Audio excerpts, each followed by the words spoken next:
for the time. Congratulations.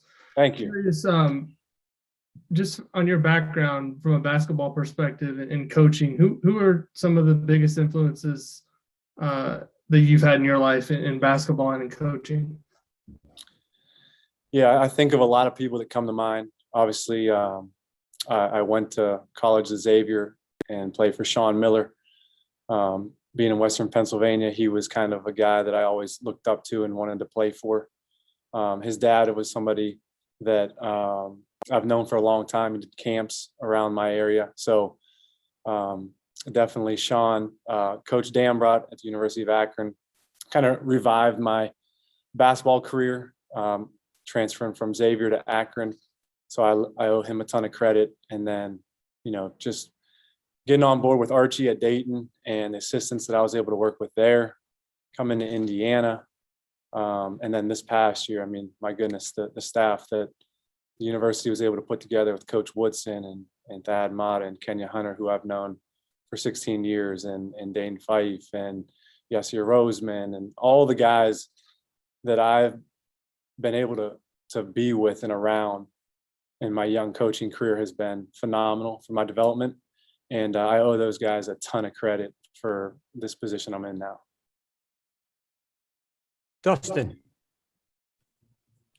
Hey, Brian, congratulations. Dustin DePierac, Bloomington Herald-Times. If I read your bio right, you guys just had a baby, if I'm not mistaken. So Yep. What's this just whole thing been like? I mean, obviously, having a move within the program, being promoted to being a full-time assistant coach, again, after having gone through a year with a new coaching staff, a guy that you didn't really know before. What's this whole experience been like for you, I guess, emotionally, combining all those things together? Yeah, it's been emotional for sure. I had our first baby daughter on March 9th. It was Wednesday. And that was the day before we played Michigan up in Indianapolis in the Big Ten tournament, which I missed. And coach was very gracious about that. And I was able to go back and forth the following games in the Big Ten tournament. And then the NCAA tournament hit. And then we figured out we were going to be in Dayton. We had to leave Monday. So unfortunately, I missed about 5 of her first 7 days of her life. Thank God for my great wife and my in-laws who came in, who covered for me. But it's been amazing. I mean, this is an absolute home run grand slam for myself and my young career. And I'm just extremely grateful to Coach Woodson and the rest of the staff who believes in me, and just beyond excited for the opportunity ahead. Tyler. Hey, Coach. Tyler Tashman with Inside the Hall. I hope you're doing well. How did Mike Woodson offer you the job? Was it in person, on the phone? What was that conversation like, and kind of what was going through your head during it? Yeah, I don't want to get into too much of the details, but I mean, I can tell you it was March 24th. It was Thursday. And there were some other opportunities that were presenting themselves to me in the college basketball world. And, I wanted to be transparent with Coach and let him know the developments of what was going on. And, I let him know via, text on the phone, and he called shortly after. And I just remember I was holding my daughter in my arms and my wife was sitting to my right. And for whatever reason, I put the phone on speaker and listened to him. And, he offered me the job to bump me up. And like I told you guys before, it was really emotional, just, full circle 1 year ago, the situation with the previous staff, and then have an opportunity to stay on with Coach Woodson. And it's just been unbelievable. I believe in Coach Woodson at the highest level. He's an unbelievable coach, a really, really good man. And we had a blast this year. I think we accomplished a lot in his first year, and just extremely grateful and humbled to be a part of the staff here. Mike Schumann. Yeah. Hey, Coach. Mike Schumann with the Daily Hoosier. I guess going back a year ago, I'm guessing there were times when you weren't real sure what the future held for you during the coaching change. I mean, how is that right? And how surreal is it to, over a year to be in the spot you're in now? And also, have you actually heard from Archie since you got the job? Yeah, I mean, just rewind a little bit, but it's been incredible 12 months, right? 1 year ago, to the date that he offered to bump me up, I was trying to figure it out. Arch got let go, and I was kind of in limbo of what was going to happen, looking for other opportunities, trying to figure it out. Very uncertain time for myself and my wife at the time, and had some people go to bat for me here at IU, and I was fortunate to get the opportunity to work for Coach Woodson, and I feel like I was able to bring value to him in some areas that he needed, and they just let me run with my job, and felt like I was able to bring really good value to the staff this year. As far as Arch is concerned with Rhode Island, we exchanged just some texts, some congratulatory texts on his behalf, but not too much other than that. Mike Pegram. Hey, congratulations, Brian. Thanks, Mike. You get now the chance to really full-time recruit. Where do you think you already have built some good relationships? Obviously, maybe in your home state, but have you been able to build those relationships in Indiana and other places? Yeah, I think my specialty is the Midwest. I grew up in Western Pennsylvania. I still have a ton of close friends and contacts, guys that are my age that are now running AAU programs on all the different circuits that I've kept in touch with and have great relationships with. And then I go over to Dayton and was a graduate assistant for 1 year and bumped full-time there. Ran team camp for several years and plucked teams from within the state, out of the state, the surrounding states. So I feel like Ohio is another state that I have really strong ties in. And then moving a little bit further west at Indiana, where your reach is bigger. So I feel like the relationships that I've built in Indiana are very, very strong. And the surrounding states, Illinois, Kentucky, the surrounding states is kind of my, I guess you would call it the breadbasket. Tom Brew. Brian, Tom Bruce, Sports Illustrated, Indiana. Congratulations. One of the things that I think a lot of people look at closely with assistant coaches is the value you bring in regards to individual teaching and such with players. Tell me what you think your strengths are in regards to being a teacher in regards to individual skills and what you're looking forward to, especially with this group of guys in regards to diving into the summer to helping them get better. Yeah, I think the first and foremost is just the relationships that I've been able to build here with these guys for as long as these guys have been here at Indiana, I've been here. So obviously I haven't been able to be on the floor and teaching them like I was hoping to, given the NCAA rules. But, I was a guard. I'm not too far removed, about 10 years. So I can relate with a lot that they're going through, a lot that's going to be expected of them and asked of them.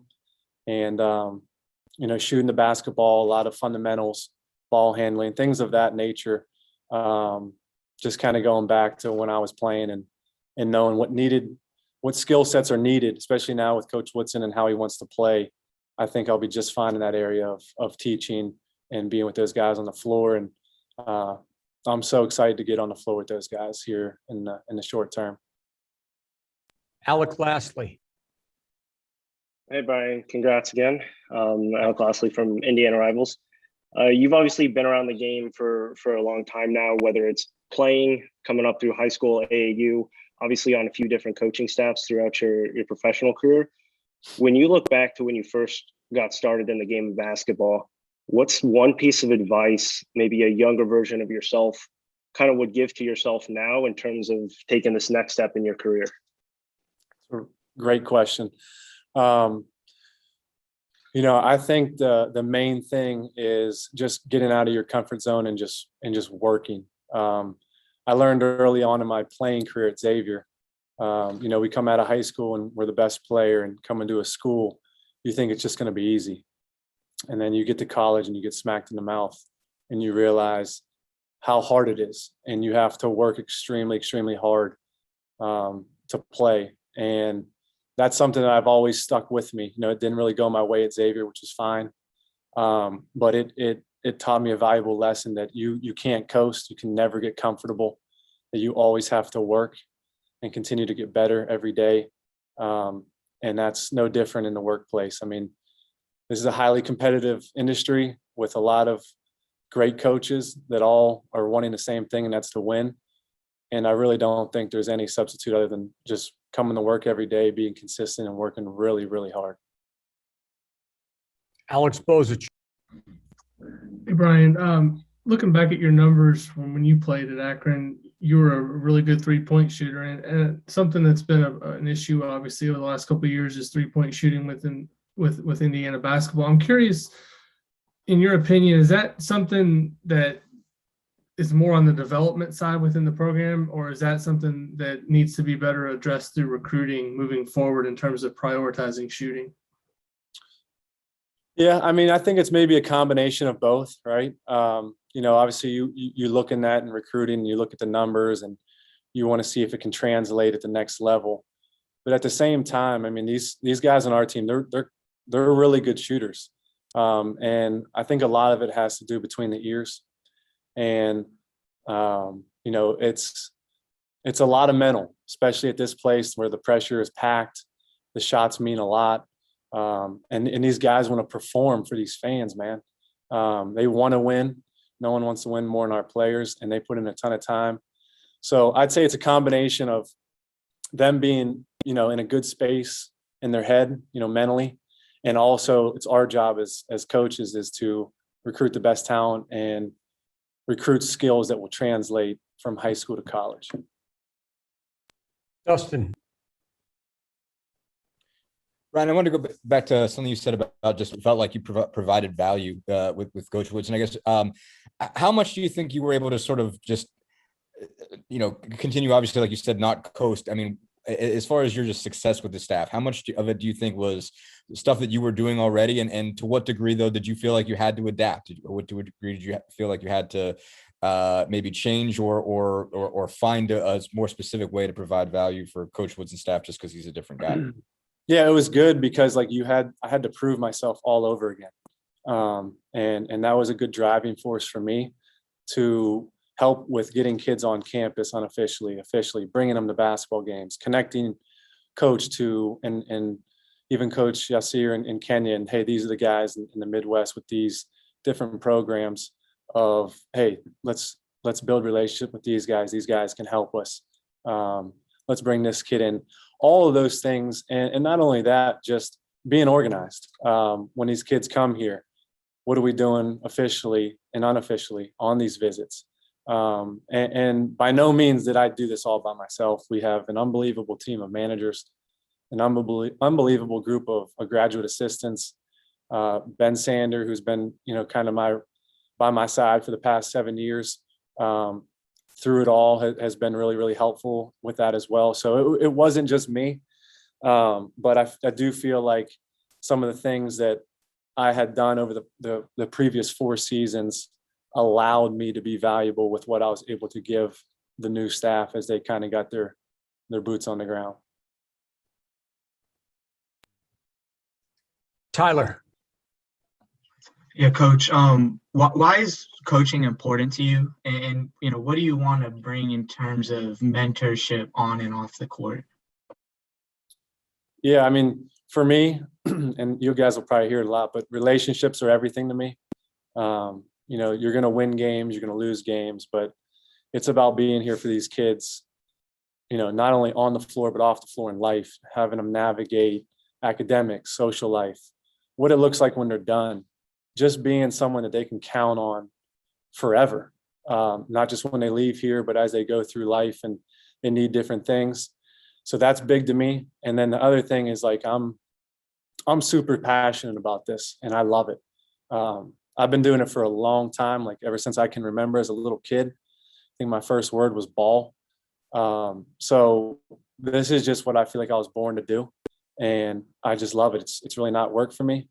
And, to bring that enthusiasm and excitement every day to the guys, I do feel like it's good, positive energy.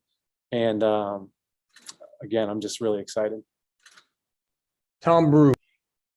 Brian, you mentioned at the beginning about working with this current staff and that obviously Kenya and Yaz been around a long, long time. What is it that you've learned most from them, either directly or just in watching this first year? And how much can they help you going forward in your first go round, sort of at a high level here? Yeah, I mean, listen, I'm not sitting in this seat if it wasn't for those guys' support.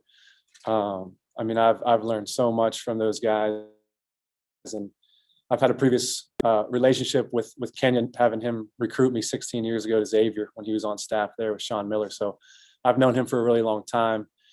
He's a pro's pro. He's polished. He's really, really good at what he does. And, you know, there's countless things that I could say about things that I've learned that I'm going to take with me when it comes to recruiting, when it comes to preparation of scouts, when it comes to delivery of the scout to the players. I couldn't really pinpoint one thing. I mean, they're at Indiana because they're some of the best coaches in America. So just being able to learn from those guys on a daily basis has been amazing for a young guy like myself. So I'm blessed in that area. Mike Schumann. Yeah, Brian, when Coach Woodson took the job, that there was so much made about, you know, he didn't have college experience. He wasn't a recruiter. I'm guessing nobody spent more time with him on the recruiting front than you. How would you say he kind of grew into that role over the last year? He's been great, man. There's really not much that he hasn't seen or done or experienced. Now, the recruiting thing was new to him, but he explained to us, like, hey, this isn't my first time recruiting. I've recruited mega stars in the NBA that you're dealing with hundreds of millions of dollars worth of contracts. So this wasn't entirely new to him. You know, talking to high school kids might be different than what he's used to, and talking to parents and whatnot. But man, I'm hard pressed when we get kids here and he talks with them in a one-on-one setting. He's really, really good. So just being able to set the table for him a little bit and getting the kids here, and then he's the finisher. Okay, Tyler, Dustin, then Mike, then we've got to get Brian to another meeting. Go ahead, Tyler. You mentioned your work ethic. Was there somewhere that was instilled in you, or someone that instilled that work ethic in you? Yeah, that's going to go to my dad and my brother. My dad he was a really good baseball player at Ohio University, and my brother played basketball in college as well. But they are very blue collar. You know, we're not the most talented guys in the world. My family's not. We're not the smartest, but we will work, and we're not scared of it, and we don't run from it. And we know that, you know, if you work really hard and treat people well, it's usually going to work out for you. And that's kind of what I've experienced in my young career. I see my brother in the medical sales doing the same thing, doing very, very well for himself. And then I watched my dad grind for 40 years in his business and do really well. So those are the two guys that I would give immediate credit to of where I got it from. Dustin. Brian, I want to go back to what you said about just setting the table for Coach Woodson. I guess, what was that challenge like? You know, like you said, obviously he'd recruited people before, he knew how to talk to people, but he seems to be pretty honest about the fact that NCAA rules were new, like the specifics of how this machine can work and can't work was new to him. But what was that like for you? Just how important was that part to your responsibility of, you know, just making sure everything in the recruiting sort of operation functioned it was supposed to, and making sure that worked for a guy who hadn't, you know, done that before? Yeah, I just say it just was a little bit more work. You just had to lay it out X, Y, and Z. Hey, you know, when this guy's coming in, this is the situation behind it. This is kind of who's with them, and just giving him a very clear and concise. Okay, this is who they are, where they're coming from, what they've done, the relationship that we've built before you get in here. And, you know, there was really nothing else other than that. Just my pre-existing relationships that I've had over the past 4 years that kind of just built, you know, just being consistent with your approach and kind of finding out who's who in the Midwest, and then them being close enough to get here and then get in front of them you know, coach finishes the job. Again, and you know, that's something that Coach Mott always, you know, told me to do is, hey, you know, you get them here, and then you've done your job, and then you let coach finish. Last question, Mike Pegram. Hey, Coach. It sounds like you had your hand in a lot of things. Being able to do, is it easier to make the transition from a support to a full-time assistant than it used to be? And what are the new things that you haven't been able to do that you will be able to do now? You know, it's all about the guy who's leading the program, and does he believe in you? And I think Coach Woodson believes in me. And I think that's the major thing. I do, you know, you look around the country, and I got a lot of good friends in the profession, and they go from ops to assistant at different places. And so I do think certain coaches in certain places that you can do it. I've seen at higher places, hey, you know, somebody leaves, you bring in another guy who's got something in the works on the side. So I've seen a little bit of both. I do think, you know, depending on the head coach, I mean, that's the only one who really matters. So if he feels like you can do the job, then I've seen it a lot across the country where they just bump you up from a support staff to a full-time. And remind me, sorry, I'm blanking on the second part of your question. Some of the things new things. Yeah, the new thing. So in my previous role, I couldn't do anything on the floor. You know, I was pretty much just, you know, encourager on the sidelines, and, you know, couldn't do a whole lot. Now I'll be able to be on the floor and instruct and present scouting information, and, you know, present the scout from a team that we play the following day. All those things will be new, in addition to getting out from behind the desk. All of my stuff that I was doing from upstairs.